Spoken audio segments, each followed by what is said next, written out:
Assalamualaikum dan hai semua. Di video kali ini saya nak kongsikan cara dapatkan penyata atau nak download penyata KWSP melalui aplikasi KWSP iAccount.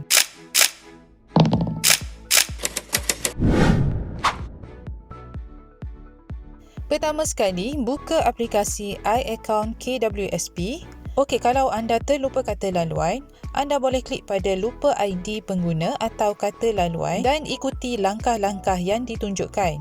Sekiranya tidak, anda boleh terus masukkan kata laluan, kemudian klik log masuk sekarang. Klik teruskan. Okey, lepas dah masuk ke aplikasi ini, dekat bahagian dashboard, muka hadapan ini, untuk dapatkan penyata, anda perlu klik pada ikon download. Jadi akan keluar pop-up macam ni. Untuk dapatkan penyata, klik pada bahagian tahun. Jadi dekat sini anda dapat lihat hanya penyata 5 tahun terkini sahaja yang dipaparkan di aplikasi ini ya. Jadi sila pilih penyata pada tahun tersebut, kemudian klik muat turun penyata. Untuk muat turun penyata ini, sila klik pada ikon share. Jadi anda boleh save atau share melalui WhatsApp, email atau lain-lain platform. Okey, setakat itu sahaja. Jumpa lagi di next video. Assalamualaikum.